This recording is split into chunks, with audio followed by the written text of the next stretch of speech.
بسم الله الرحمن الرحيم. الحمد لله رب العالمين، والصلاة والسلام على أشرف الأنبياء والمرسلين وعلى آله وصحبه ومن اهتدى بهداه إلى يوم الدين. أما بعد، فيقيم لإخواني بتسجيلات آية النعيم بالجزائر العاصمة أن يقدم هذه المادة، سائلين الله عز وجل أن ينفع بها.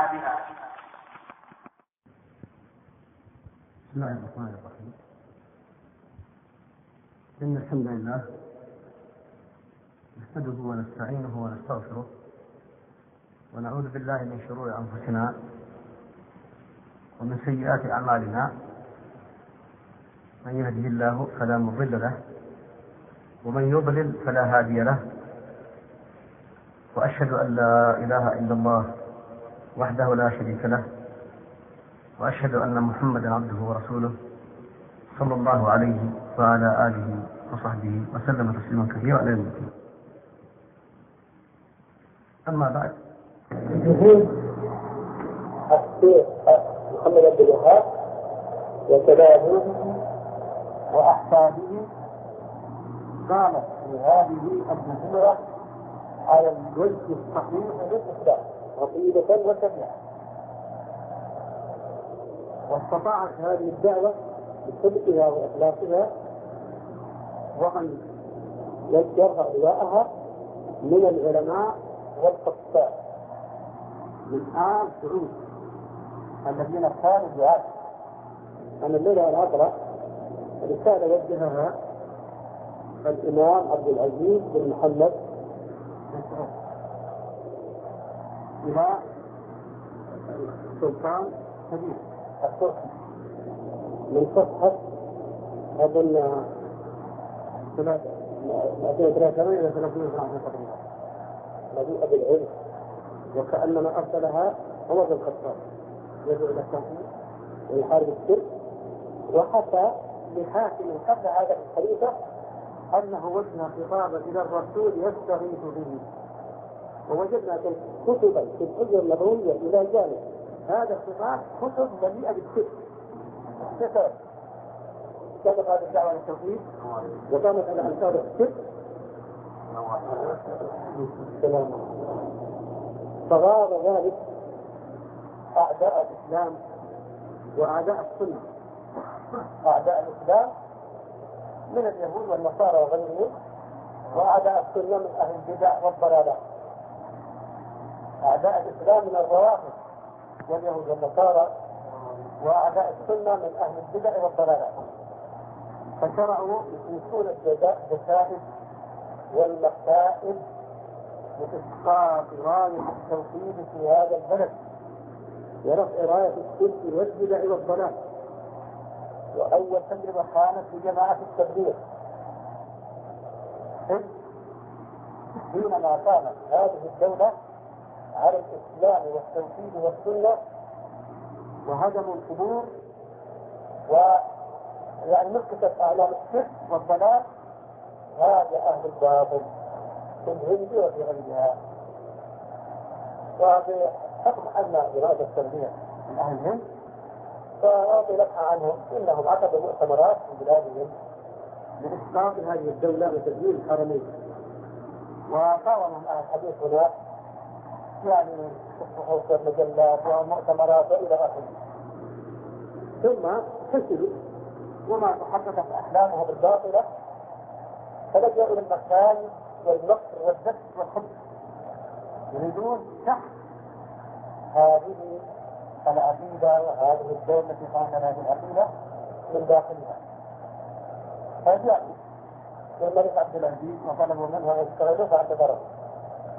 راح جمع المدة وكتب الشيخ محمد بن إبراهيم رحمه الله على ذكائه خدعوه، قالوا نحن من أهل السنة من السلفية بالعلم ونريد أن نتحرك في هذا البلد بالدعوة السلفية من التوحيد ومحاربة الشرك والبدع والضلالات.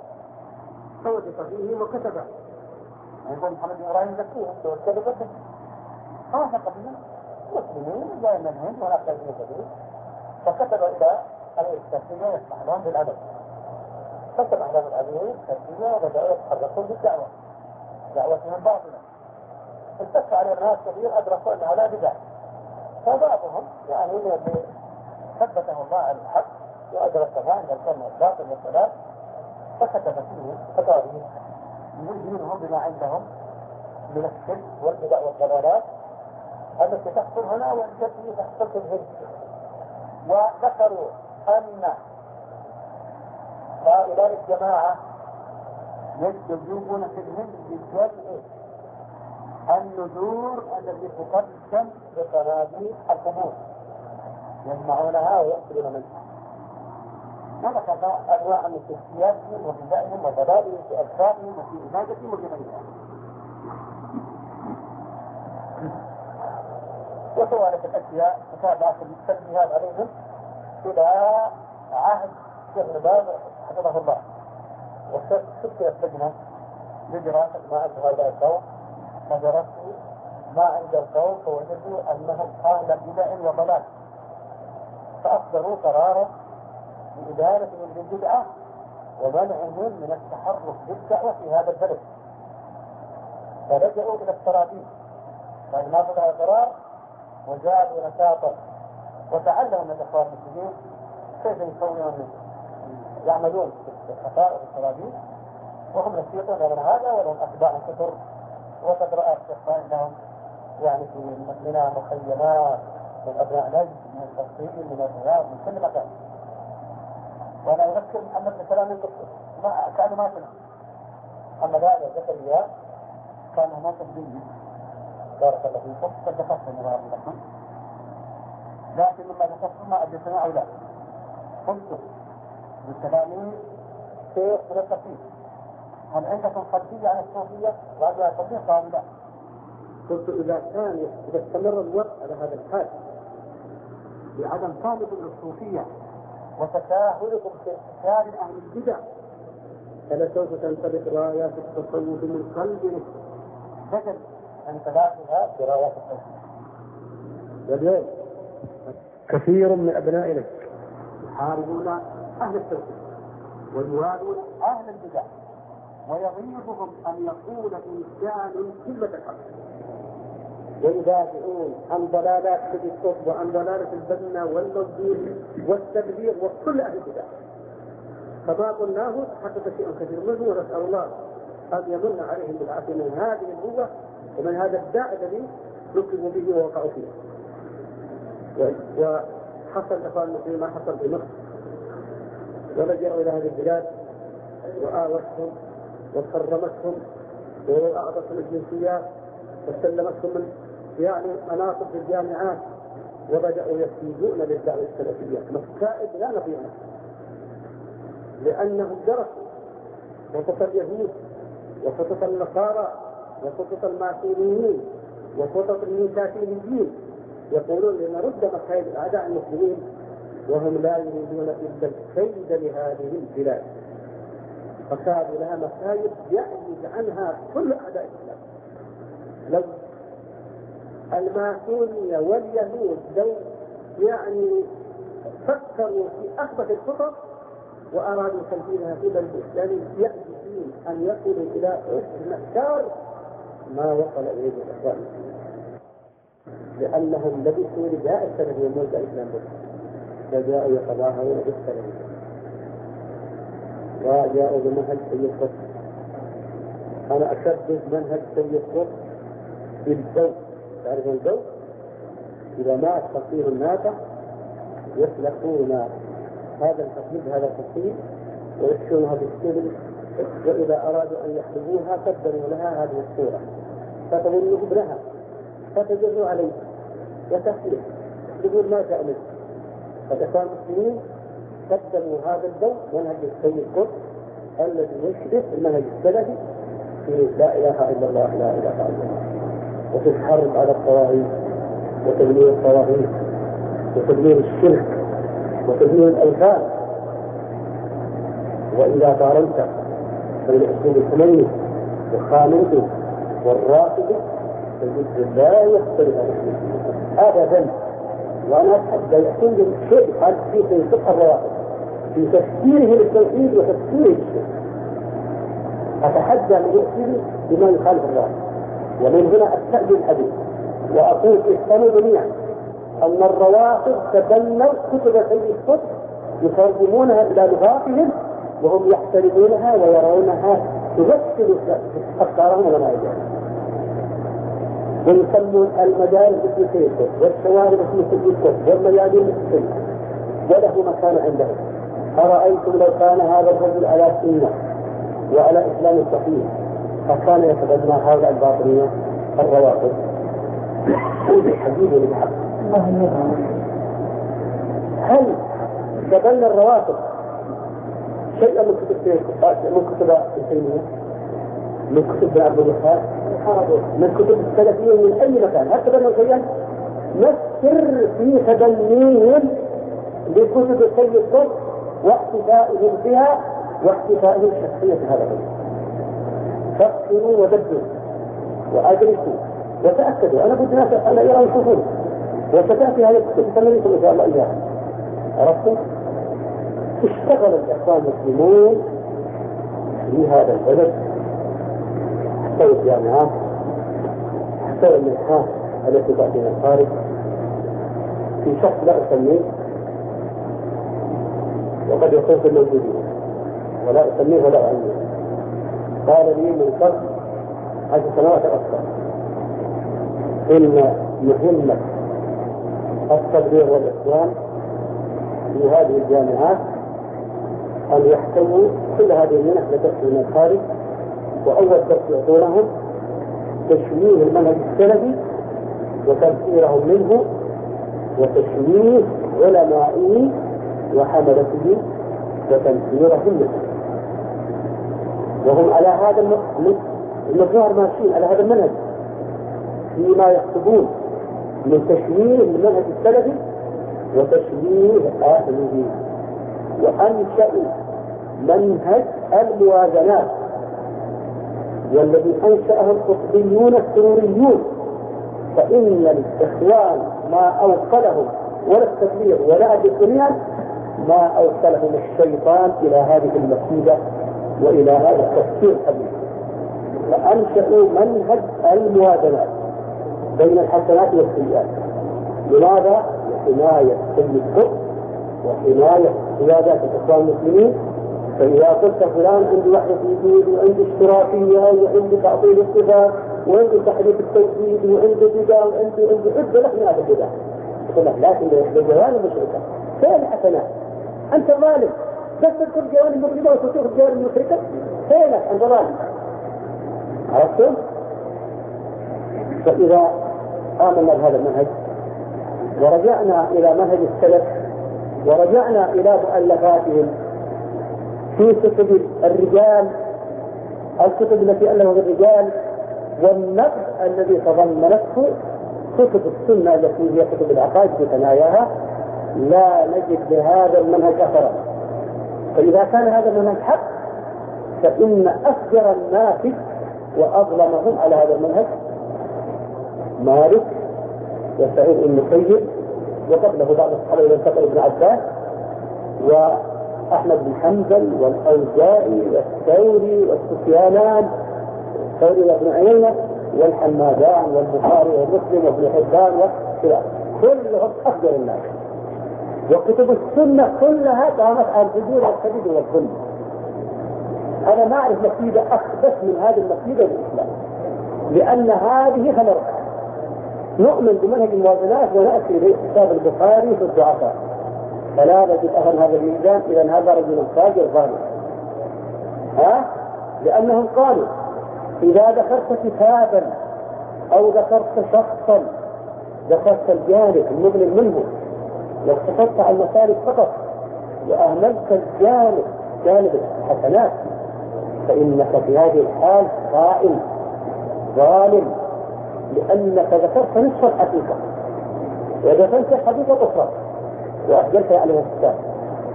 فيكون بهذا المنطق وبهذا المنهج بل نقول إن رسول الله على أصحابه، لأنه يقول فلان صعلوك وفلان هذا أصحابك إنه ما يفعل هذا من أخذ سهانه بئس خطيب الأنت إلى آخر. ليس أخذ أسير ما يصل حسنات فرأس الظالمين ورأس الظالمين ما عنده ميزان. هذا الميزان الذي اخترعه الشيطان للقطبيين السوريين ما فكر فيه فاجر على وجه الأرض لا من اليهود ولا من النصارى ولا من أهل البدع، وجاءوا يضربون به المنهج السلفي. كيف الآن تكلموا في الرباط ولا في العثيمين ولا في الألباني ولا في واحد أهل المدينة، هل رأيتم لهذا الميزان أثرا إذا تكلموا في سلفه أو تكلموا في خصم من خصومهم حاكما أو محكوما؟ هل ترون أثرا لهذا المنهج منهج الموازنات؟ لو كانوا يؤمنون بمنهج الموازنات والله لا واجه لا يحصلون إليه لأنه ما راح إلى حسنات. كيف يا أخوة تدلل هذا المنهج بآيات وأحاديث شفت ولا يعني الآيات في الخمر أخرجها الناس. الشيطان الذي افترضوا قلت عليه الدرس يعني الأدلة في الموازنات شفت ولا ورب السماء يعني الشياطين يجب أن نعدل فيهم، فإذا دخل الشيطان لا بد من حضر حسنات. إذا كان أي شيطان من شياطين الجن لا بد من حسنات. اليهود الإسلام أنصفهم يهود على منهجهم. إذا تكلموا في يهودي يجب أولا أن نكتب حسناته وبعدين نتكلم فيه، لأن إذا تكلمنا قبل بعد حسناته أكون ضارين إيه؟ ومن أهل الكتاب من هو بتنطاري يؤدي إليه، ومنهم من أنتموا بدينار لا يؤدي ليس إلا ما يسامح عليه. قالوا هذه الآية تمثل العدل وتمثل هذا المنهج. شوف كيف أنصر اليهود، شوف أنتم تتكلموا في المسلمين ما تنصرون عنه. طيب ذكر حسنات يزيد المثال. طيب أنتم عندكم أقول ولا عندكم أقول مثل ما طيب الآن الآية جعلت اليهود تحميل بس وصفته بالأمان. هذا اليهود الذي وصفته بالأمان ما له سلبيات بسلبيات المال. الآية دخلت سلبياته بدأت هذا الكتب فين الموازنات؟ فين؟ ما في موازنة. طيب القسم الثاني ذكرت يعني الجانب الأخير المبرر سيئات فقط. فين حسنات؟ ما لها حسنات؟ لا حسنات لا ذكرت. فين موازنة؟ فين وجه الاستدلال؟ كلنا فقهاء محددين يلا فين وجه الاستدلال من الآية؟ ما في. على قولهم يعني إذا أردنا تطبيق هذه الآية بميزان الرب فيجب على كل مسلم ألا يذكر يهوديا ولا نصرانيا ولا شيطانا ولا شيوعيا ولا أحد. بس أنا العدل يجب والله العدل يجب في حق اليهودي والنصراني لكن هو بهذا الميزان ولا بميزان الله؟ العدل يجب ميزان الله. الظلم أن تضع الشيء في غير موضعه. شوف إذا قلت هذا اليهودي يزنيه ما يزنيه أكون فاجر ظالم، أليس كذلك؟ لكن قلت يهودي سكت أكون ظالم. إذا كان يزني قلت يهودي جاهل أكون ظالم؟ لا. إذا كان يزني ولا يسرق قلت يسرق أيضا أكون ظالم إذا وصف هذه الطريقة ولو كان يهوديا. إذا كان مسلما فليقرأ أكثر. لكن إذا ذكر جاء البخاري قال فلان كذاب وسكت على هذا المنهج ظالم.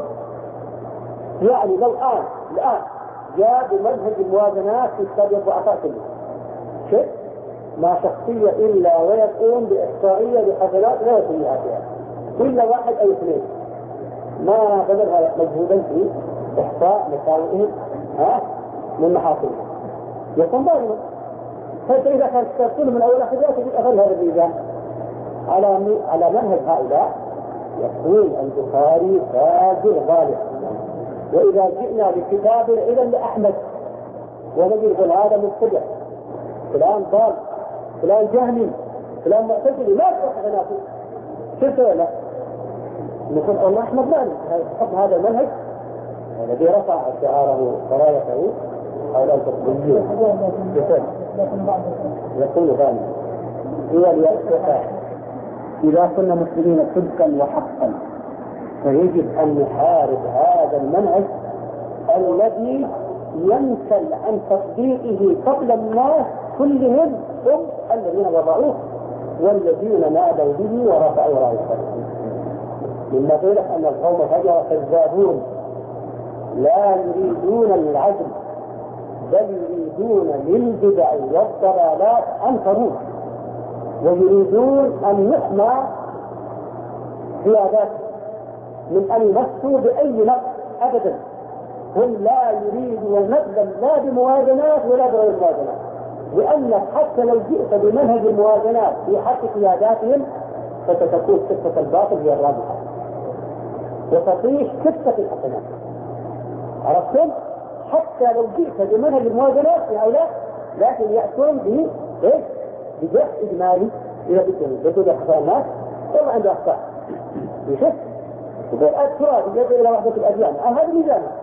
الترابي يدعو إلى وحدة الأديان ويشيد الكنائس كل السودان وتشيد الكنائس وتكرم النصارى وتهين المسلمين وتجعل المجلس التشريعي اللي يسموه المجلس الوطني يقوم على الشيوعيين والنصارى والأهل البدع والضلال.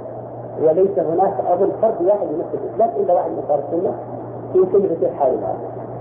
وتجي وحدة الأديان تمر وتقول خلاص يكرروها، ويجي تشييد الكنائس ويمر في التشريع ويكرروها، ويجي أي غبار وأي كفر يمروها للكفار لهذه الدولة المسلمة.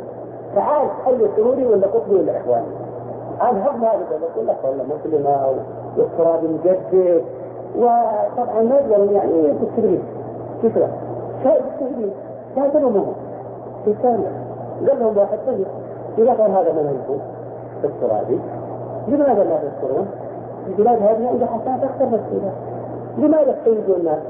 أظن كان هذا هذا البلاد كما إذا كانتم ترون بارك الله فيك أن حكومة السودان على دعوة وحدة الأديان والشرك والبدع والضلالات والمساوئ تغفر إذا كانت تعتبرون لماذا لا تعتبرون؟ ولماذا تقرأ المنابر تريدون فيه والناس؟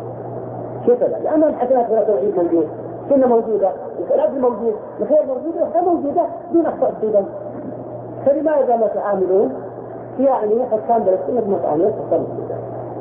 إهداء سقوط ولا سقوط. هم يبهتون في كثير مواقف، لما نسمع هذا الحدث يبهت، لكن السر اللي يصير في طريق الباطل. حاولنا في الجواب نفسه. حاولون السير في طريق الباطل. وقد تبين لهم شوف الله أقام الحج عليهم وتبين أنهم على باطل. فهم الآن عندهم الأسلوب اليهودي مرضى اليهود، لكن والله من ظل من علمائنا ففيه بعض اليهود ومن ظل من جهالنا فيه النصارى. النفسية اليهودية والأسلوب اليهودي والمواقف اليهودية يعرف أن محمد على حق ولكن يحاربون. فالآن هم يعرفون هم سألوا على حق وهم يحاربون. شوف فين من مسجد تأخذ بالحرب وبالمفترة فعن سيطر في نبي الأنبياء. مش يقولون ماذا يقولون؟ هل الآن لو قلت لواحد منهم بقيادات القطبيين أقول أنت متدخل الآثار وأنت حاد المزاج وأنت عندك تعصب قومي وأنت عندك وأصل في الجبن وأصل كل كلام كيف موضوع؟ كنا سوالف متنكر محتقر مستخدم الإنسان. كيف أكثر من 20 طعنة سيكون نبي الله من زاد عنه يسقط موسى يعني سيكون. كيف الطعن في الصحابة طعن الأشد من طعن الرواتب يعني سيكون ويسقط الصحابة. كيف يكسر الأمة كلها ومعابدها معابد جاهلية.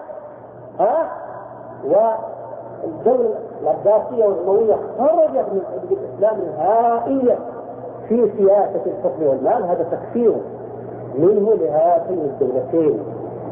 عرفتم؟ لم يتكلم على الرواتب طول تاريخه. الدولة الباطنية عرف أنها عاشت 200 أو 300 سنة 250 سنة في مصر ويرى معالم الباطنية نهارا في بلاده ولا يتكلم عليها أبدا. كيف يلا؟ والله مدح ثورة الكرامة واعتبارها الإسلامية وصدر الثورة حديث صحيح إذا ذاك الله قبيحا يا عثمان وأرادك المنافقون على خلعه فلا تخلع هذا القبيح الذي أنزل الله. حديث صحيح الآن أقول المنافقون الذين ساروا على إسلام سيد قطب يصفون بأنهم يدخلون الروح الإسلامية ويجب وصارت فيهم الروح الإسلامية. إيه كانوا عند الكلام شكرا فصدر هؤلاء المنافقين أقول أنت اللي بعد أفضلهم منافقين، لكن الأغلبية تحت منافقون رسولان رسول الله صلى الله عليه وسلم. هذا مو وقت أنا يمدحهم سيد قطب ويفضلهم على رسول الصحابة ويصف الصحابة والمعاصرين بهذه الثورة بأنهم لبسوا الإسلام رداء ولم تقال بشاشة الإسلام قلوبهم. ويقول سيد قطب في الحكم التي كفر بها الأمة يقول لا بد للإسلام أن يحكم لأنه العقيدة الوحيدة الإيجابية التي تصوغ من المسيحية والشيوعية تصوغ من المسيحية والشيوعية معا مزيجا كاملا يتضمن أهدافهما. يعني أنزل هذا القرآن وأرسل محمد كتلا ليحقق أهداف اليهود والشيوعيين النصارى والشيوعيين. مدري كيف تحملك اليهود؟ ما أدري والله نستوى هذا الله. وإلا يمكن كتابهم وهم على شيء يستطيع حتى أكثر النصارى ما أدري كيف يستطيعون ما أدري والله. المهم إن الإسلام إن محمد بالنجاة يروح الإمامات الشيوعيين وإمامات النصارى ويجدنا منها ويسوغ منها الذي كامل أول ما حقق أهداف اليهود النصارى والشيوعيين. هذا هي الحاكمية التي هنا بداية المسلمين. نعم أنا سألت وخلت أسئلة على بعض السروريين قالوا كفر هذا كيف؟ لو عرفوا أن سيد قطب يكون صوتي سنة هذا ما يجوز هذا وبعد هذا كيف؟ وسألت والله عددا من طلاب العلم الكبار يقول هذه دعوة لا أحدث الأديان وكتب الشيخ إسماعيل الأنصاري هذه دعوة لا أحدث الأديان تسمى جدا لكن كما أقول جدا أن ما هي دعوة لا أحدث الأديان. تعالوا الآن نسأل التشريعات والدستور بتأثير والأشياء وعندنا لهجات إسلامية لهجات النقص إخوان المسلمين ما يجوز أن نقول بتعدد مصادر التشريع. المصدر الوحيد للتشريع هو الإسلام. طيب هذا موجود هنا الآن إيش ذكر الإسلام مصادر قال الشيوعية والنصرانية. أهم مصادر هذا الإسلام الذي جاء محمد أو الذي هذه الصدمة يعني فيصف هو أنه مصادر الشيوعية والنصرانية. خاصة مصادره الشيوعية والنصرانية. فينكم يا تقديمين لأيها الإسلام نصدقكم لما تقولون هذا منكر هذا منكر. قالوا لي إن على مالكي أنا صراحة والله ما أرى منكر ولا أحاول ولا أسف والله ما رأيت منهم واحد ينكر أي منكر أبدا. أنت كافر والله ما ينكر منكر أبدا. يقول مكر في المدينة المكر من الجبل واحد ينكر هم والله ما ينكرون بل هم يشجعون المنكرات. شوف على مالكي والله الحرس كلهم منهم وإذا دخل سلفي غريب ولا حاجة طمنوه الآن وظفوا في الحرم كلهم ويأتي على مالك ويقرأ المولد ويكون يستقبل قبره جماعته ويستغيث الرسول عليه الصلاة والسلام. شوف من أقرهم ومن هيئ لهم هذا وتقديمون شوف وبعدين يمسكوها في الدولة هذه وفي هذه البلاد لما ما هذا الخبر ولا ما يرضوا ما يوافق على هذا ولا هيئ له ويحب وقوعه إلا عرفتم؟ ولا رأيت أحد منهم إلا بالتهيج الإثارة هي الإثارة وإذا والله شد المنكرات هيئتهم بجدة والله يقول لي واحد ناس دخل يمكن 50 من السلفيين من غيره وزادت المنكرات. فهو ليه؟ لأنهم يغير المنكرات عن يد الخلف وهم لا يريدون هذا يريدون أن يشاء إن القبور وإن المعاصي ظاهرة في بلاد هذه البلاد. شوف والذي يغار من أهل السنة والنصارى يحسنونه وينقلونه إلى أدنى مكان. ما هو الكلام الذي نشره في الكتاب الأخير لكتبه؟ لما فصلوا هؤلاء نشروا في كتابهم الجديد من وراء الجنبان إن الحكومة تحرم الهيئات من الصلاحيات وتجردها من الصلاحيات وقد فصلت كثيرا من أعضاء الهيئة ونفذهم إلى الأماكن الغيرة وهو الله عملهم هذا والله عملهم. ونحن من سنتين نسعى احنا والشيخ صالح واخواننا جاهدين في نصرة هؤلاء وعدهم وإبعاد المرضيين في أبد الماء. والله يعملون ومن هم الاستقالة إجرام لا نظير له ومكايد لا نظير له. وهذا البلد الحبة يبنوا منها قبة، والسودان الجبال يخلوها حول حسنات، وإذا تكلموا عنها فيرون ضربات. عرفتم؟ هذا نحن لا نعرف حجورا يفوق هذا الحجور أبدا، ولا سبب يفوق هذا الحجور، ولا حلم يفوق هذا الحجور. ومنهم المسلمون، هم المسلمون حقا، هم الأمر المعروف، هم النهي عن المنكر، هم الطائفة المنصورة. شوف أهل الحديث لا يأمرون بالمعروف ولا ينهون عن المنكر ولا إلى آخره، وتطبق عليهم صحات أهل الحجور البدع. هذا الشغل القطبيين الذين هان عند كيدهم عبد الخميني ولا زالوا يربحون بالإذن هذا، وألفوا الكتب في مسح تنزيل الخميني والرفض، وقالوا إن أصولنا وهنا واحدة، ومدوا جسورا للرفض في العالم كله.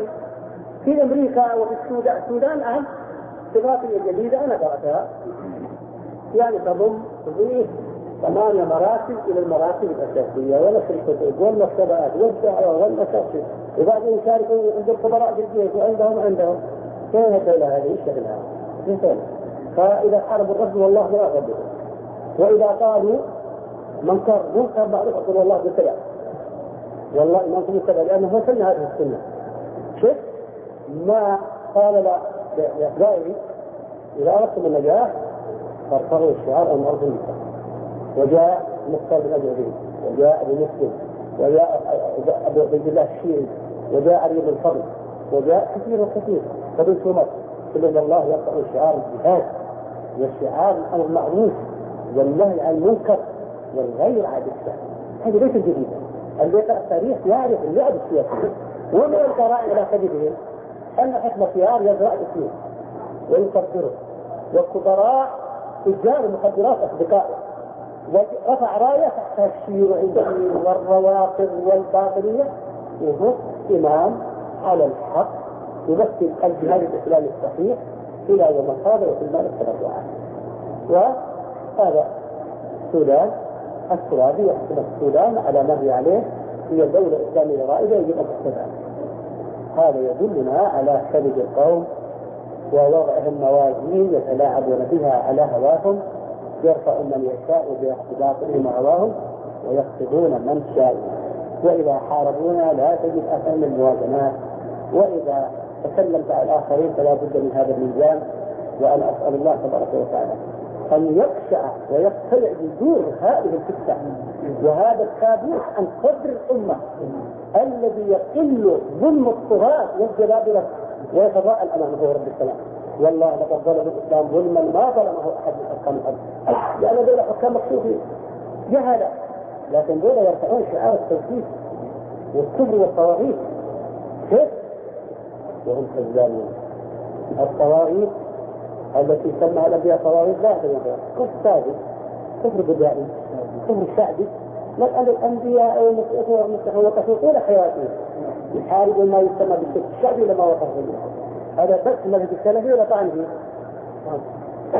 ولكن الأمة والشعوب انجفلت إلى أهل الحق والحديث، يعني الإخوان في الأردن، والإخوان في تونس، والإخوان في الجزائر، والإخوان في مصر وبلدان جميعا. اتقوا هؤلاء لأنهم يحسنون الحق والحديث، وهم أتباع الأنبياء حقا، فاختاروا طريق الكفار. كيف؟ إخوان المسلمين الترابي والغنوشي وأتباعهم من الباطنية والروافض.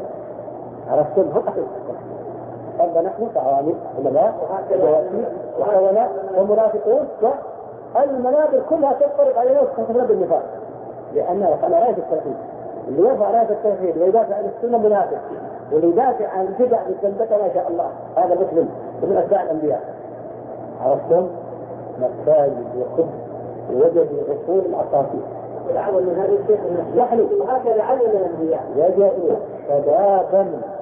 شبابا بارك الله فيك أحلام إيش؟ يسمى الغالي وأحلام العصافير. هذا وضع كبير للشباب، لا ألغيت ضمائرهم وحيائهم فأصبحوا جهة عامدة والعياذ بالله يعد أيدي والله. في أزمة الحديث جت أزمة سنة كان طبعا مؤيدين للصدام أن الأيد تأييد واضح مثل أخوان المسلمين، واللي يأيد تأييد مبطن مثل السروريين المبطنين أهل التقية كما وصفهم الجخاري، عندهم تقية الباطنية. ذلك إذا السلفية هو ضد المنهج السلفي. كيف؟ هذه وحين نبين لهم حتى أسقط هؤلاء الخبثاء الدعوة السلفية في كلها. وإلى به يا أيها الذين آمنوا إذا جاءكم الذين فتبينوا في المساجد كلها فتبينوا وإن طائفتان من اقتتلوا فأصلحوا بينهما. تبينا وراحة اللجان وجاءت الحقائق وكذا وكذا ما تجاوزوا، وإن طائفتان من اقتتلوا ما تجاوزوها إلى فإن بات إحداهما الأخرى فتعتبرها حتى تكون أمر الله. ونحن نرجو من إخواننا في مصر وفي أي مكان وفي أي مكان يعذرونا إذا تكلمنا بهذا الكلام، فإننا والله واجهنا حزبا ومكرا وخبثا وافتراء وظلما ما أحد ظلمنا وظلم السنة والسلفية مثل هؤلاء التقديميين السروريين من بين سائر البدع الأهلية. ما ظلمنا الخطب من أقصى الجنوب إلى الشرق يتوهم ويصفون بالنفاق وبالأساطير وبالصناصير وبالخنازير وبالخلوق وبالأوزار، وخطبوا فيها الخطب وأشاءوا هذا في الصغار والكبار والبيوت والمدارس وفي كل مكان ولا غير الخارج.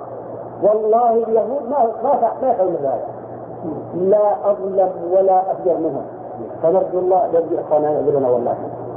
والآن والله يكيدون للمدارس السلفية في مصر والسودان وإن لم يدرك كبارا والله يغزونها ويريد أن يدمروها ورب السماء والهند وباكستان، وليس لهم شغل أبدا إلا المدارس السلفية يحولوها إلى منهج سيد قطب الضال.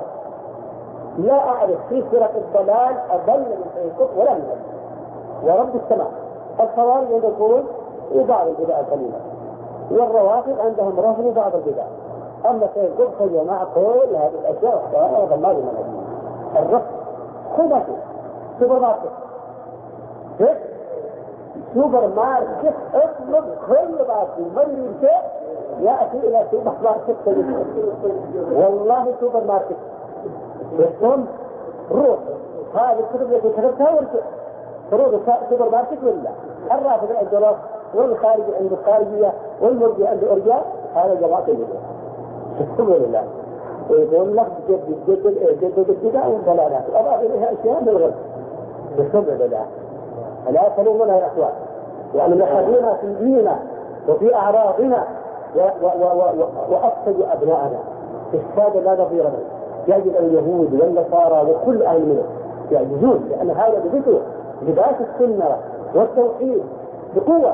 الصواريخ روح إيران تجيب أطفال من هذا أي كان عنده في أقبل عند خمين الصواريخ موجودة عند خمين كثير الله تجيبه عند خمين وإذا كانت الضلال لا حاكم لا مخيطة لا مهيمن لا معقود الله لا تجد له أثر فرأس الكل لا من هذا شيء.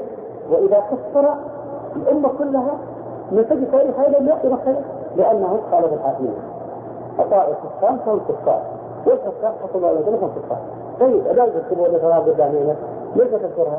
لا يقول ذكر الشيوعيين قال انه كفار يعني يقول جاهليين وذكر جاهلياتهم ومنها حكم الله عز وجل وذكر النصارى وذكر انهم في اطار الجاهليه لانهم كفروا في عقيدتهم وكفروا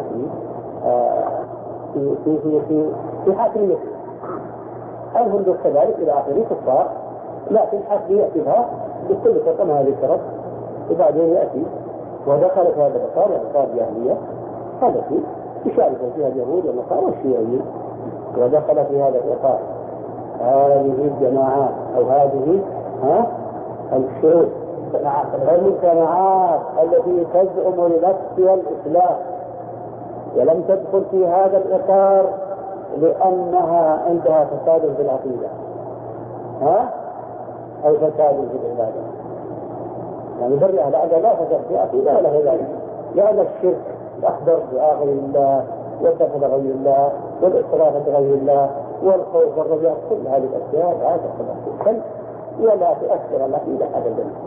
الشرك الذي جاء بالأنبياء هذا ما ينافي لا إله إلا الله، الشرك الذي حارب الأنبياء لا ينافي لا إله إلا الله، ينافي لا إله إلا الله فقط، ومعنى لا إله إلا الله الأساسي والأول والأخير والآخر لا حاكم إلا الله. فلهذا كفرت الشعوب الإسلامية لأنهم كفروا بالحاكمية وأما عقائد فلهم عندهم شيء. كيف هذا لا إله إلا الله؟ يقول من نفس السروريون ما أحد وضح حداث التوحيد من سيد مصر ولا أحد فسر الله إسلام الإسلام، فكيف يقول هذا الشيء؟ هل هذا عرف التوحيد وعرف لا إله إلا الله؟ حقائق التوحيد هو اللي يقول لهم والشرك اللي يقول لهم بس يتجد هذا بجميع كتبه وحركاتهم ونشاطاتهم وولاؤهم وبراءهم على هذا التوحيد وعلى هذه الحقيقة.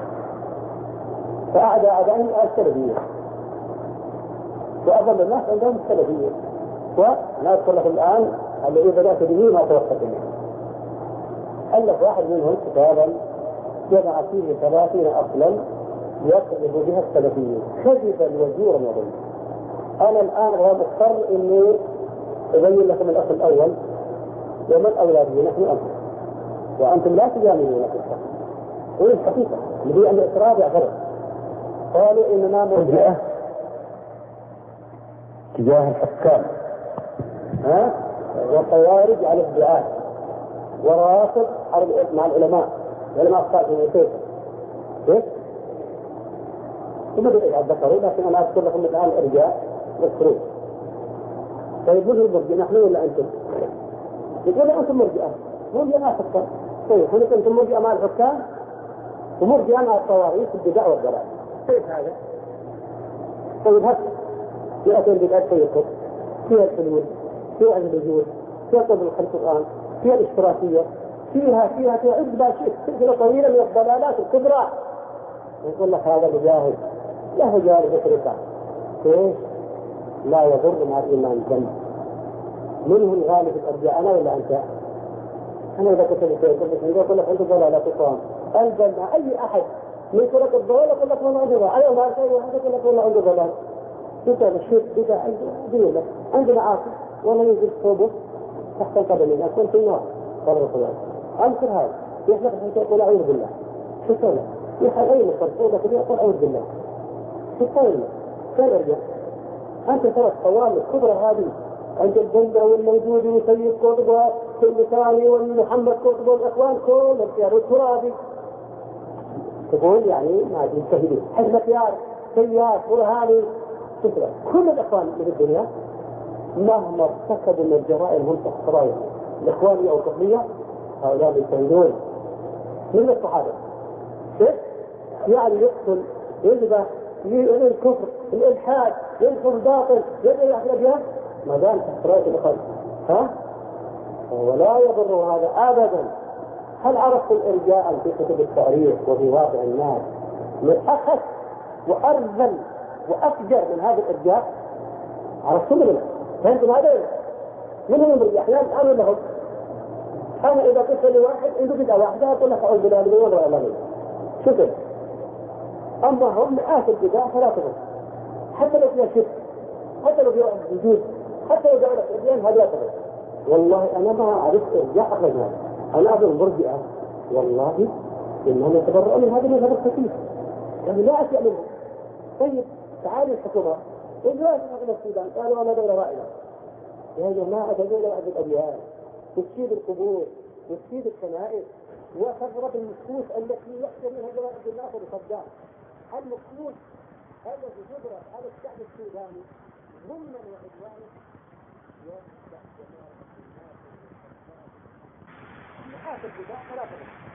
حتى لو فيها شرك حتى لو فيها وجود حتى لو جعلت الإسلام هذا يطلع.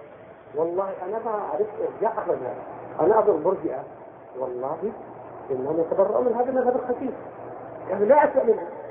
طيب تعالوا الحكومات إجراء في السودان قالوا أنا دولة رائعة يا جماعة هذول وحدة الأديان، وتشيد القبور وتشيد الكنائس وتضرب المكوس التي يحيى منها جمال عبد الناصر وصدام. المكوس التي تضرب على الشعب السوداني ظلما وعدوانا يربع جمال عبد الناصر والقذافي وغيرهم عن النزول إلى هذا المستوى. يعني يصرفون على التاجر إذا كان من غير الإخوان 70% من ماله ضريبة. دمروا التجارة. الآن تاجر كبير المليونير أصبح فقير ما يكسب قوت يومي. عرفتم؟ والقبور تشاد والكنائس يساهموا فيها بالملايين إلى آخره. وما ذكرت لكم مثل المسلمين. اذكر هذه المسألة عند أي واحد منهم.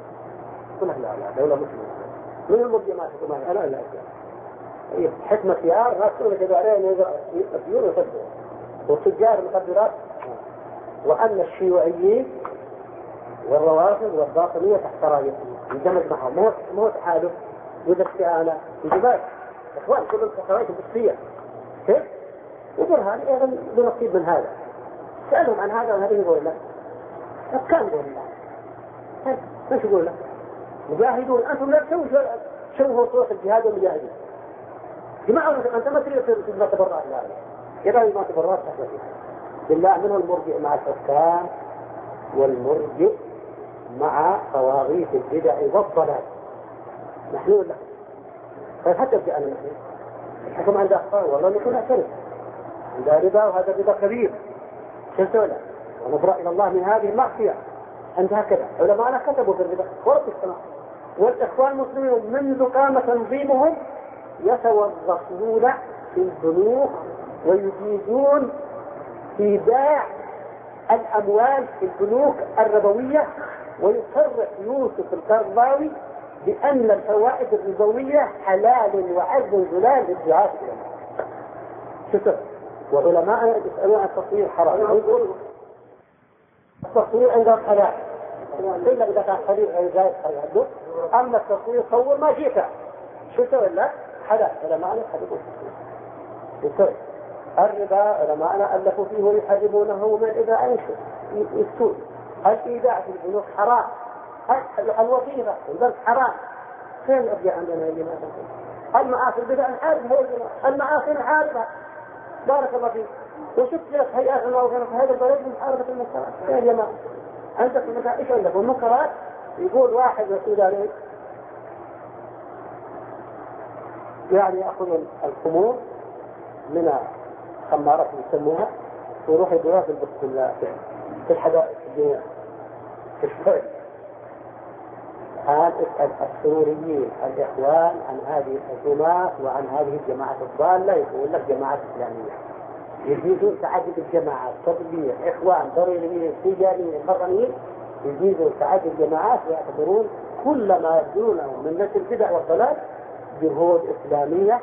فأنا والله ما أعرف مرجئة ضد الحكام وضد المعاصي والبدع مثل مرجئة الإخوان والقطبيين. عرفتم؟ أما الخوارج فهم خوارج على حكومة هذه البلاد المسلمة وخوارج على علماء في أهل السنة وثوار على المنهج السلفي وعلمائه وحملته وأنصاره وأعوانه. أقول الله أن تنطبق علينا صفات الخوارج والمرجئة ولا تنطبق عليهم؟ هذا واقعهم، هذه كتاباتهم وهذه أشرطتهم وهذه منابرهم وهذه جلساتهم السرية والعلنية. فننضح بهذا الفكر الجائل الخبيث الذي كفر بالسلف. عرفتم والله كفر المرجئة غالية. هذا والله جاء أشد منه. وهذا موجودون أمام كيف ناقشون يشكل منهم التي دون هم موجودون. أما الروافض فما يتولاهم إلا هم. المصادر موجودة وفي وجود أما ينكروا هذه لهم.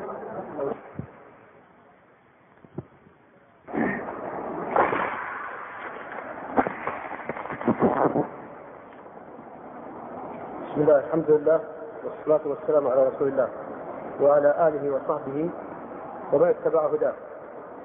وبعد ففي اللقاء الماضي قبل الليلتين كانت قد بدرت كلمة من أحد الشيخين لا أدري أيهما قالها وكنت عزمت على التنبيه عليها فأوصيتها ثم تذكرتها هذه الليلة منذ بداية الحديث، وأحمد الله إذا لم أنسها، وهي أن أحد الشيخين قال لا رسول إلا محمد، وكررها، وهو يقصد إن في هذه الأمة لا رسول إلا محمد، ليس بعد محمد رسول، ولكن قد يفهم منها شيء آخر، فهذا قصد القائل. والحمد لله كلنا نؤمن بالرسل عليهم الصلاة والسلام، فأخشى أن يفهم منها الناس تصل الرسالة على محمد فقط، ليس هناك رسول غيره. وقصد القائل أيهما كان هو أن هذه الأمة رسولها وقائدها محمد صلى الله عليه وسلم، ومن عداه من الصحابة والعلماء وغيرهم كلهم أتباع لهذا الرسول الكريم عليه الصلاة والسلام. فنشكر الشيخين على كلماتهما السابق وعلى كلمتيهما الليلة التي وضح فيها المنهج الحق، المنهج السلفي. وأريد أن أؤكد ما يقوله الشيخ، إنه لا بد من معرفة هذه الفرق من باب عرفت الشر لأتقيه. وكان حذيفة رضي الله عنه يقول كان الناس يسألون رسول الله عن الخير وكنت أسأله عن الشر مخافة أن يدركني. وهو يسأل عن شر سيأتي لم يكن موجودا في عهد الرسول عليه الصلاة والسلام، مخافة أن يدركه ذلك الشر فيحدد موقفه منه ويأخذ حذره منه. أما نحن الآن فالفتن التي أشار إلى الشيخ هي قديمة، وحدثت بعضها في عهد الصحابة وبعضها في عهد التابعين وبعضها تأخر، مثل وحدة الوجود وما شاكل ذلك. والشاهد أن أجيالنا يعني واجهوا هذه الفتن، أجيال الأمة الإسلامية في تاريخها واجهوا هذه الفتن ما بين ضال وراد على هذا الضال. فأهل السنة والجماعة واجهوا فرق الضلال بالحزم والعلم والذب والدفع عن الحق والتحذير والتنفير من أهل البدع، وهذه كتبهم ناطقة بمواقفهم. وأنه بهذا المنهج التحذيري الذي فيه الحماية للعقيدة السلفية والمنهج الصحيح ولمضامين كتاب الله وسنة الرسول عليه الصلاة والسلام حفظ الله به الأمة قرونا، فكان غالب وسواد الأمة هم أهل السنة والجماعة. والفرق الضالة من الروافض والخوارج والمرجئة كانوا في قلة وذلة، ومن رفع رأسه وطل رأسه بالبدعة ضربوه وأسكتوه فينزوي في جحره وينقمع في كهفه. ثم حدث تساهل في من بعده وحصلت غفلة، فاستشرت البدع وخاصة بدع الصوفية في عالم أهل السنة، ما وجدت من يحذر منها أو قليل من حذر منها. لم تبذل جهود للقضاء على انتشار هذه السنة، جهود ضئيلة، فاستطاع الصوفية أن يكتسحوا العالم الإسلامي من مشارقه إلى مغاربه، فاكتظت البلاد بالقبور والعقائد الفاسدة. وجاء الإمام ابن تيمية والحكام والمحكومون في أسر أهل الزوايا الصوفية، فالحاكم يتبع طريقه، والشيوخ من شيوخ الطرق، والعلماء الفقهاء من مختلف المذاهب قد أسلسوا قيادهم لزعماء الصوفية. بعد أن حاربوا الصوفية قرونا. فلما حصل الفتور وحصل الإهمال ولم تجد دعوات الصوفية من حلول ووحدة وجود وعبادة قبور، لم تجد رجالا ناصحين صادقين يقومون بوجهها، اكتسحها في العالم الإسلامي. فجاء ابن تيمية والناس يعيشون في ظلمات. وفي أسر الصوفية كما قلت لكم وبينت، العلماء والحكام والأمة كلهم أسلسوا قيادهم لزعماء التصوف. وجاءت تجديدات بما فيها تجديد الشيخ عبد الوهاب، وقامت الدعوة السلفية هنا على قدم وساق. وقد ألمحت فيما سبق إلى الكيد الذي دبر لهذه البلاد، ولكن تحت ستار لا صوفية ولا إرجاء ولا رفض ولا شيء من هذا. إذ لو جاء واضحا هكذا لوجد المقاومة على أشدها، ولكنه هذه المرة خطط ولبس لباس السنة والتوحيد والسلفية، فانخدع كثير من الناس ومن العلماء بهذه المظاهر البراقة وهذه الملابس التي ظاهرها السنة والحق، وهي في باطنها تنطوي على ضد السنة الملبوسة والتوحيد الملبوس. فوصلوا إلى ما وصلوا إليه تحت هذا اللباس وتحت هذا الستار. وكما قال عبد الله بن عمر: من خدعنا بالله إن خدعنا له. وفي الحديث الصحيح: المؤمن غر كريم والفاجر خب لئيم. فيتظاهر له أنه على السنة وأنه غير العقيدة وأنه يحارب الرفض ويحارب البدع والشرك، وهو في نفس الوقت يريد أن يمكن للباطل بكل ألوانه. ففي عمار هذه الغفلة حصل ما أشار إليه الشيخ. ولم تؤتى هذه البلاد من الجهل بالفرق الضالة. فمنذ فتحت الجامعة الإسلامية ووصل طلابها إلى السنة الرابعة طرح منهج الفرق الضالة في العالم الإسلامي في التاريخ الإسلامي: الشيعة بفرقها، والخوارج بفرقها، والروافض بفرقها، والمرجئة والخوارج، إلى سائر الفرق. ولكن في من كانوا يضعون المناهج من هؤلاء الإخوان المسلمين ومن الصوفية.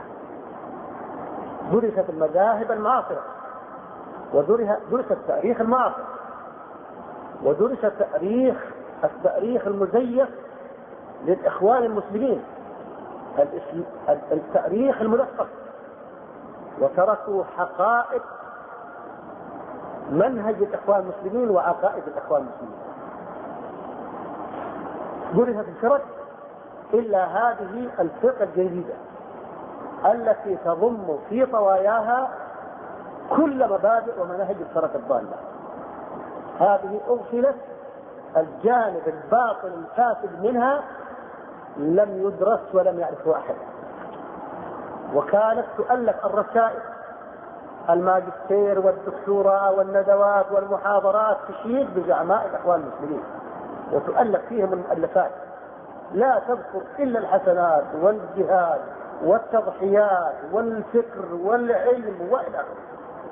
أما البدع والضلالات والأخطاء والانحرافات فمستحيل كان أن يسمعها أحد. لا تسمع إلا التمجيد والتبجيل والمدح والثناء والتقليل لهذه الفرقة الضالة. فبهذه الأساليب التي حموا بها وأخفوا بها حقيقة أمرهم استطاعوا أن يصلوا إلى ما وصلوا إليه من الاستحواذ على عقول الشباب والاستيلاء على عقولهم وضمائرهم وكما قال لم نستفق إلا بعد أن فات الأوان، ولكن الأمل في الله قوي إذا تضافرت الجهود ووجدت الشجاعة والجرأة في الصدق بالحق، وقرر تأريخ الإخوان المسلمين في المذاهب المعاصرة المقررات في الجامعة، وضع منهج الإخوان وعقائدهم على حقيقتها، لساهم هذا المنهج في دحر الباطل وكشف المكايد والحقائق. فيجب أن يدرس أبناء العالم الإسلامي الذين يدرسون في هذه الجامعات حقيقة هذه الجماعة كما هي دون ظلم أو حيث. يعني الشيخ الفرق الضالة بأسمائها القديمة وليس بالمسميات الحديثة. بأسمائها القديمة حتى نعرف يبقى الميزان عندنا واضح. أصلا لما حاجي أتكلم عن الأسماء الجديدة حاجد يتفاوت كلام الناس فيه وحيتعنى على الناس المسألة، لكن أنا عندما أتكلم عن الفرق الضالة الله ما أغفل شيئا إلا أوجده في هذه الحروب. فأنا ليه حتخطى الأسماء اللي رد عليها أبو بكر وعمر ورد عليها العلماء من الصحابة والتابعين وتابع التابعين وآل الأسماء الحديثة. جزاك الله خير. قلت لكم فيما سبق إن درسنا الفرق أسماءها وعقائدها وحقائقها، فلم ندرك الإخوان المسلمين فكادوا لنا ووصلوا أوصلوا أبناءنا إلى ما وصل إليه. ما يقوله الأخ الشيخ بارك الله فيه هو واقع ندرسه، لكن لما أغفلنا واقع هذه الجماعة لأنها ضمت إلى بدع حديثة وأساليب سياسية وخطط سياسية، فندرسها بعقائدها وبفكرها وبخططها وبمكايدها، ندرسها كما هي.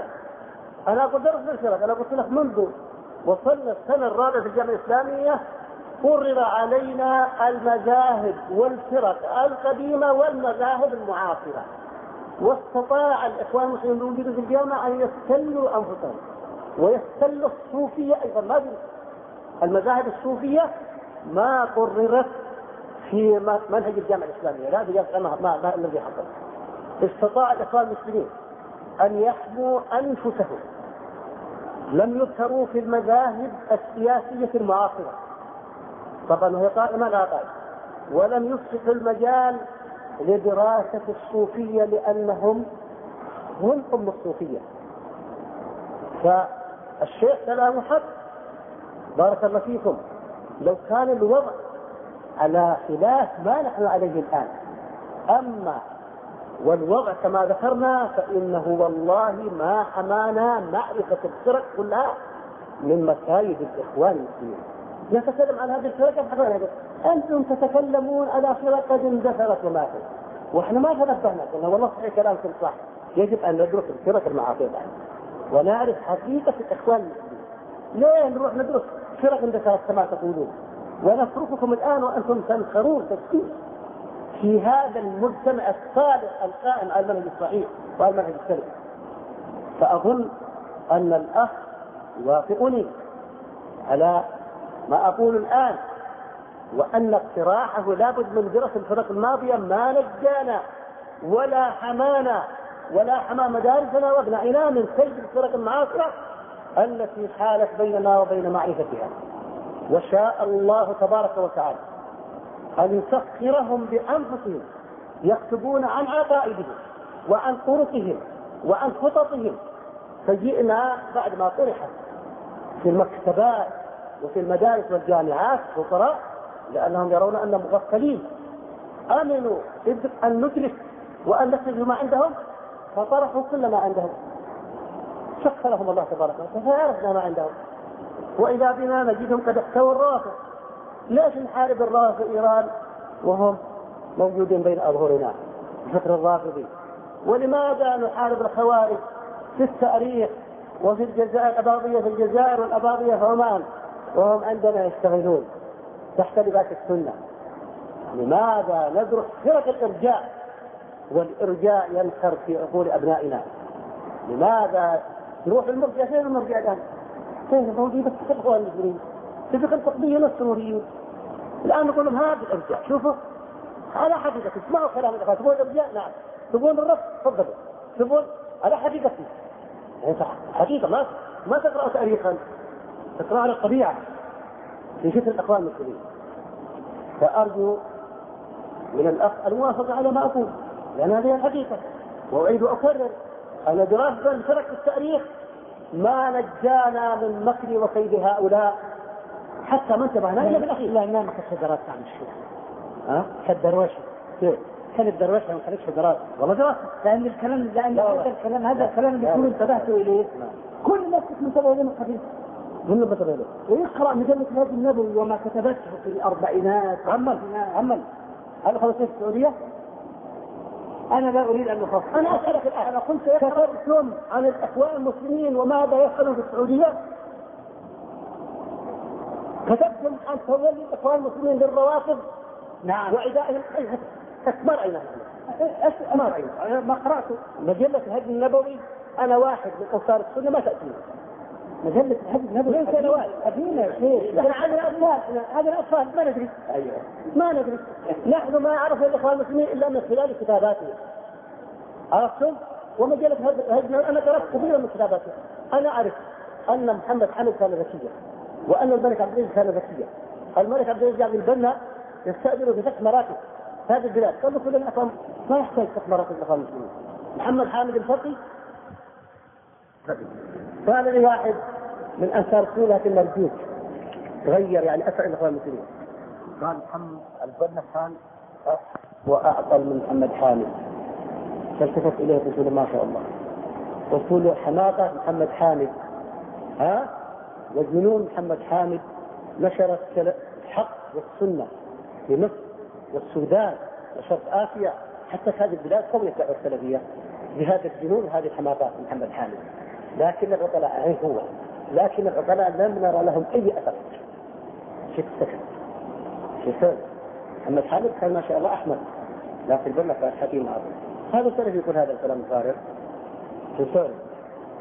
فأنا أقول اسمع، في واحد تعلم العقيدة رجل التوحيد وراح في حرارة شديدة، راح مالي ونشر التوحيد بهذه الحرارة وانتشر. قلت والله الدعوة ما تنتشر بالبرودة أبدا. دعوات الأنبياء ما تنتشر بالبرودة، ما تنتشر إلا بحرارة الحق والصدق به. عمر لما أسلم راح يترك كذا أبواب الوليد وعتبة، قال أنا أسلمت، يجلس يضارب من الصباح إلى الظهر. أنا قال يطرش. قال عبد الله مسعود ما زال الإسلام عزيزا منذ أسلم عمر، والله بهذه البرودة إنه يموت الحق. تقول شديد ويجلس لا يكتب كلام بارد ولا كلام حار ولا حاجة في مواجهة الباطل. يقول لك لا شديد وأنت لا ترى يكتب كلام حار ولا كلام بارد ويجيك عن فيك. هذه النصرة. اكتبوا يا أخي، اكتبوا يا أمنه، اكتبوا يا الشام، اكتبوا يا أهل، اكتبوا بجد مصر، خلوا في السماء، اكتبوا بارك الله فيكم. فنحن واحد بالسين صار يقول ويقول ما يجوز أصلا إيش يسوي؟ لو غير والله جن كان راح حق مصر. وأنا أدرك الحقائق والمرات الباطل وهجومه وشراسته وضراوته. وجيت أخوانك بعرفين والله شديد واحد شوف والله شديد وجلس ولا كيف يقول يصب على بل يقول كلام يصب به الباطل. يعني موت في السلفيين الآن موت وضياع. فلهذا اتسعوا من القانون منذ قبل. أنا خلصت أي سنة ألقيت كتابي منهج الأنبياء، وكان السلفيين في ذاك الوقت يملؤون العالم. فأدرك الإخوة سروري وخاصة أن المنهج هذا الكتاب فيه قوة للدعوة السلفية.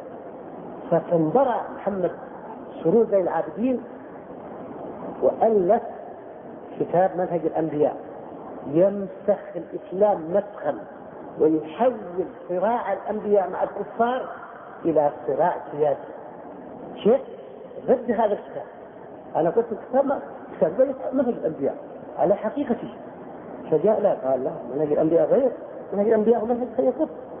وجاء بكتابين ألفها رد على كتابين بس، وما أحد يحاول ولا يجاوب لا هنا ولا هنا. الآن نبغى إخواننا صار السنة في السودان وفي مصر وفي أولا يحصلون أنفسهم من هذا الأمر قبل كل شيء، وثانيا يرفعون راية التوحيد والسنة. إذا عندهم مجلات على طريقة الهدي النبوي كذلك السابق، توحيد، تفسير، تاريخ، عقائد. يا أخي خليها لليهود ولهؤلاء الكذابين. شو سوي لك؟ كان العقيدة السلفية كل ما يقرأون إما ما يقرأ له والله هذا كلام شديد. مو شدة يا أخي. واحد يسب الأنبياء، واحد يسب الصحيح، يقول له مش يقول يسب، يحرق ما يقول له يا أخي تقبل أقدامه وتمسح أقدامه وأقدام أتباعه ولا تأمن. وفقنا الله وإياكم.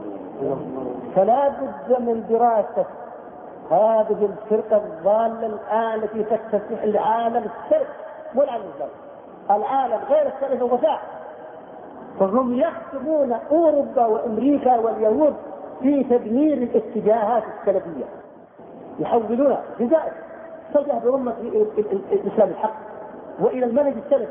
فكان شيخ الألباني بن عثيمين وابن باز فحولوا دفة السفينة إلى البنا والمودودي كي يركب إلى آخره. ضاعت سفينة الإسلام، ضيعها الإخوان المسلمين.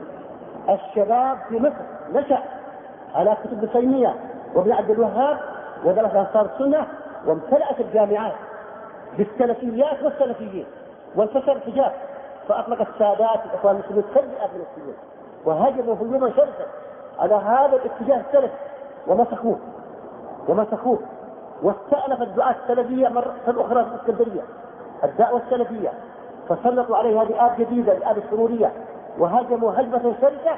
والآن يفعلون الأفاعيل في من تربى من السلفي يصرفون عنه وسيغزون القاهرة، بل لعلهم الآن قد غزوها ونحن ستصابون بالغفلة كما غفلنا الغفلة التي عيرتمونا بها.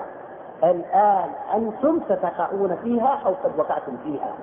أقولها لك كما واجهتنا بالحقيقة، كما واجهتنا بالحقيقة ورمستنا بالغفلة، فلا بد أنت الآن في سبات عميق عما يدار بمدارسك ولدعوتك، ولقد غزوك بعلمك. فانتبه، اللهم اشهد. شوف لو أنت نبهتنا بالمجلات حتى من ذاك الوقت لربما انتبهنا، لكن أنت بنفسك صراحة وانتبه لهذه الجماعة التي تحملت أمانتها ورفعت باسمها راية السنة. إنك الآن تؤذى بالمنهج القطبي ذره، فلا تقبلن شريطا لهذه الفئة، ولا تقبلن له كتابا، ولا تقبلن له درهما واحدا أبدا. ودرس أبنائك تحت ظلال الأشجار وعلى ضفاف الأنهار، ولا تدرسهم في القصور التي تشاد لعلها من آلات هذه الجماعات.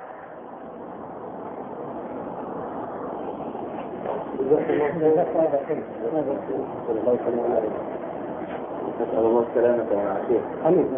والله يجب أن تحذروا أشد الحذر. والله عندهم من الخطط والمكائد كل مكائد الدنيا وسياسة الدنيا استوعبوها تماما ودرسوها. فكرة فكر الواقع على ماذا يربون؟ فكر الواقع اسمه دروس فكر المخابرات الأمريكية ومذكرات نكسون وإلى آخره. بارك الله فيك وفقنا الله وإياكم. ولو سهرنا يا إخوة في هذا الأمر والله إنه قليل يا إخوة، والله قلوبنا ستتقطع على مكايد هؤلاء. العالم الإسلامي كل أطلق بالسنة فصرفوه شباب الأمة عن هذا الحق، صرفوهم إلى منهج فاسد لبسوه لباس السنة والتوحيد. فتنبهوا يا إخوتان، اللهم اشهد إنا ننذر إخواننا في مصر وفي السودان. والله والله والله لقد غزيتم في عبر داركم وأنا متأكد من هذا، خصوصا السودان. بكر أبو زيد أبرئ هذه أبرئ، لكن والله الصف الثاني والله سورية. أبو زيد والله السورية الآن تدير جماعة أنصار السنة ورب السماء. أقولها لكم صريحة. ها معلومة والله نحذركم والله نحذركم يا شيخ نحن نعرفها من زمان. أهلها الحمد لله. لا تغتروا لا تنخدعوا. أقول شكر الله لكم. وإذا كان هناك في السابق أمل في أن هؤلاء القوم الذين ينسبون أنفسهم ظلما إلى السلفية أنهم سيعودون، فظهر الآن أنه لا مجال لعودتهم إلا أن يشاء الله شيئا بعيدا. فإما أن نكون أنصار سنة حقيقة ونجهر بها، وإما أن نتخلى عنها صراحة مريحا كثيرا. وصلى الله على محمد وآله وصحبه وسلم. وما أشار إليه الشيخ أبو زيد من أن الناس الآن يتلاعبون تلاعبا سياسيا في قضايا الشرك، ويوزعون الشرك على أمور لم يعرفها السلف. فالشرك إذا أطلق في القرآن فالمراد أن تتخذ من دون الله أندادا تعبدهم مع الله، وتحبهم كما تحب الله، وتخافهم كما تخاف الله تبارك وتعالى. أما الشرك السياسي ومحاربة القصور فكانت هناك دول تمثلها دولة الفرس وعلى رأسها الأكاسرة، ودولة الروم وعلى رأسها القياصرة، والمقوقس في مصر، والنجاشي في السودان والحبشة.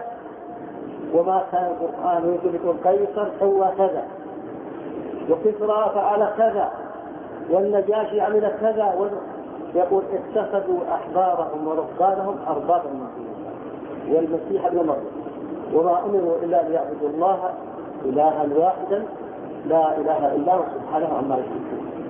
هذا يحارب اليهود وليست له دولة وليست لهم أنظمة، يحاربهم لأنهم حرفوا دين الله وأفسدوا عقيدة التوحيد، ويحارب الرهبان والأحبار لأنهم حرفوا دين الله وأفسدوا عقيدة التوحيد وأحلوا الشرك بدل التوحيد التوحيد الذي كان يدور عليه الكتابان التوراة والإنجيل وتدور حولها الرسالات. الآن كما يقول الشيخ أبو زيد أن هناك دعوات تجعل الشرك شرك الحقيقي، وتزيل التراب على شرك القبور وشرك الأوثان وشرك الصلبان، فإن هذا الشرك لم ينقرض بل استفحل. فرؤساء الدول في أوروبا وأمريكا وفي اليابان والهند والصين يعبدون الأوثان إلى يومنا هذا، ويعبدون الصلبان، والكبار الأطباء وكبار المهندسين وكبار الفلاسفة في هذا العصر لا يزالون غارقين في عبادة الأوثان، مما يحتم على من يفهم الإسلام حقا أن يرفع راية التوحيد والدعوة إلى توحيد الله تبارك وتعالى، وإلى محاربة الشرك الذي حاربه جميع الأنبياء، والذي إذا أطلق في القرآن إنما يراد به هذا الشرك الوثني الذي يتخذ من الصنم ومن الصليب ومن الحجر ومن الشجر ومن الكواكب ومن القبور أندادا لله يخضعون لهم ويعتقدون فيهم أنهم يعلمون الغيب. الآن يعتقدون في الأولياء في أهل القبور ما لا يعتقده المشركون في أوثانهم من أنهم يعلمون الغيب ويتصرفون في الكون. وتنشأ إدارات الآن في كثير من الدول لسدانة القبور، قبور الأولياء، إدارات الأضرحة تنشأ في كثير من البلدان لخدمة وسدانة هذه القبور التي حلت في بلاد المسلمين محل الله والعزة والأوثان التي كانت تؤذى في الجاهلية الأولى. ولكن يعني شيء إلماح إلى أو توضيح لما قاله الشيخ أبو زيد، إن الجاهلية هذه الموجودة الآن تفوق الجاهلية كلها على امتداد التاريخ البشري. صحيح إنها موجودة، هذه الوثنية موجودة، ولكن ما خلا عصر من العصور إلا وراية التوحيد والسنة مرفوعة، بحيث إنه يجب أن نتحصل يعني من إطلاق الجاهلية التوضيح والتبيين أن هناك دعوات في كل أدوار التاريخ الإسلامي إلى يومنا هذا يتمثل في الطائفة الناجية المنصورة التي أخبر رسول الله صلى الله عليه وسلم أنها تثبت على ما كان عليه رسول الله صلى الله عليه وسلم، تبين هذا الدين وتقيم الحجة على الناس، ولا سيما في هذا العصر قامت جماعات كثيرة بعد دعوة الشيخ عبد الوهاب في مصر والسودان والهند وبين جماعة أهل الحديث، وفي مصر والسودان جماعة أنصار السنة الذين نطالبهم بالإلحاح أن يحافظوا على هذه الميزة التي تميزت بها دعوة أنصار السنة في مصر وفي السودان، وإخواننا السلفية في أهل الحديث، وإخواننا السلفيين في الشام، وإخواننا السلفيين في اليمن، فإن لهم الآن أعداد هائلة جدا وكبيرة جدا، ولكن هناك غزو فكري من الأحزاب السياسية لسحق العقيدة السلفية في نفوس هذه الجماعات التي بذلت جهود كثيرة جدا في وتسببت في إيجاد هذه الأجيال السلفية التي تدين بالعقيدة السلفية وتدين بالمنهج السلفي. فإن خصوم السنة من أهل البدع السياسية والبدع القبورية الخرافية هؤلاء حافظون أشد الحفظ على هذه الدعوة السلفية ويكيدون لها شتى المكايد ويحيطون لها المؤامرة والدسائس، وقد غزوا أهل هذه العقائد في عقد ديارهم وفي مداركهم. فنحن نحذر السلفيين في الهند والسلفيين في مصر والسلفيين في السودان أن يشكروا نعمة الله تبارك وتعالى على هذه النعمة العظيمة إذ أوجد على أيديهم أجيالا صالحة تفهم كتاب الله وتفهم العقيدة السلفية وتأخذ بها وتحارب الشرك بالله تبارك وتعالى، فهم مسؤولون أمام الله بالحفاظ أشد الحفاظ على هذا الشباب الذي ميزه الله تبارك وتعالى بهذه العقيدة وبهذه المنهج، فليسدوا كل المنافذ في وجه كل مقام في إفساد هذا الشباب وصرفه عن المنهج السلفي.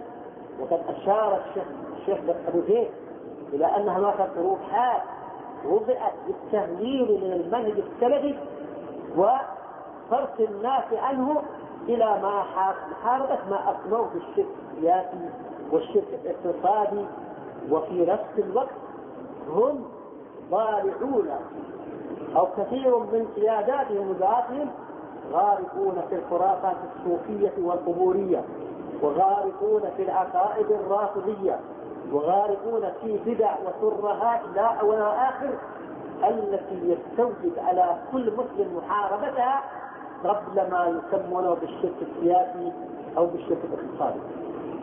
فإن الأنبياء وعدوا والشرك الاقتصادي قائم والشرك السياسي قائم، ونادوا بالدعوة إلى إخلاص التوحيد لله تبارك وتعالى ومحاربة الأوثان.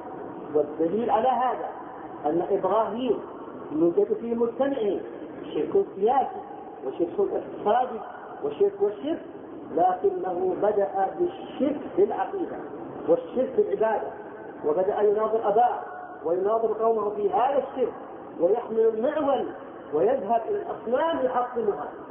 فالشرك الاقتصادي والشرك السياسي موجود في جميع الأجيال، لم يوجد إلا في هذا الأصل. هذا كذب وتضليل لصرف الناس عن الدعوة الصحيحة. ألم يوجد هذا الشرك في عهد فرعون وفي عهد نمرود وفي عهد نوح وفي عهد في كل العهود وفي عهد رسول الله عليه الصلاة والسلام؟ الشرك السياسي والشرك الاقتصادي موجود، لكن كان رسول الله إذا كان الشرك ماذا يريد؟ والقرآن إذا حارب الشرك ماذا يريد؟ يريد شرك الأصنام، شرك الأوثان، شرك القبور، شرك الصلبان. وهذا الشرك لا يزال ضاربا أطنابه في كل أنحاء الدنيا. فيجب على الدعوات الصادقة المخلصة أن توجه اتهامها إلى هذا الشرك. فإذا قضينا على هذه القاعدة وهذا الشرك تهاوت قواعد الشرك السياسي وقواعد الشرك الاقتصادي. هذا دجل وتضليل بالتهويل من الدعوة السلفية ومن محاربة الشرك الذي حاربه الأنبياء وتضمنه القرآن والسنة ودعوات المخلصين في كل الأجيال، من أحمد بن حنبل إلى ابن تيمية إلى ابن عبد الوهاب إلى الشوكاني إلى الصنعاني. الشرك السياسي والشرك الاقتصادي موجود، وهم يوجهون حربهم على شرك القبور الذين يتخذون مع الله أندادا يشاركونهم في صفات الله ويدعون فيهم أنهم يعلمون الغيب ويتصرفون في الكون ويكشفون من الأمراض وينقذون من الشدائد وإلى آخره. الآن رؤساء الشرك الاقتصادي كل الناس يبغضونهم، وهؤلاء أصحاب الشرك الاقتصادي يصور الأمة تعبدهم. هذا عبادة لا تكون عبادة لغير الله إلا إذا توفر فيها الحب المضاهي لله، وتوفر فيها الخضوع المضاهي للخضوع لله، وتوفر فيها الخوف المضاهي للخوف من الله. فهذا لا يوجد في هذه الشعوب إزاء الحكام، إنما يوجد أمام القبور وأمام الأصنام التي تسمى بالأولياء. فانتبهوا لما نبههم إليه هذا الشرك. وأكدته لكم إن ألوان الشرك هذه الآن التي يصرفون شباب الأمة عن محاربة الشرك الأساسي إليها موجودة في كل الأمم والأجيال، ولكن الله سبحانه وتعالى وجه رسوله وأنزل كتبه لمحاربة شرك الأوثان والأنداد. فإذا تهاوت هذه الأوثان تهاوى كل ما قام عليها من ألوان الشرك، إن صح أن يسمي ذلك شركا. فانتبهوا لهذا، ونشكر الشيخين على هذه التوجيهات مرة أخرى وجزاهم الله خيرا، ونؤكد النصيحة لهم والتحذير لهم من غزو يقول للشباب السلفي الصحيح لا. وهكذا تتطور هذه الدعوة وتنتقل من مرحلة إلى مرحلة تفيد بالأمة عن عقيدتها الصحيحة وعن المنهج الصحيح الذي دعا إليه الأنبياء ودعا إليه المسلمون. نسأل أن يهيئ لهذه الأمة دعاة صادقين يسيرون بهم في طريق الأنبياء عليهم الصلاة والسلام وفي طريق الصحابة الكرام، وأن في الهدى والمجددين الصادقين من هذه الأمة، وأن يريحهم من المتجارين والملبسين والمشاؤمين الشعوذة السياسية. الشعوذة في القرآن والبدع الآن في شعوذة ودجل سياسي رئيس لا أول ولا آخر. أسأل الله أن ينقذ الأمة المقالبين قبل مقالب كل أهل البدع. وصلى الله على محمد وعلى آله وصحبه وسلم.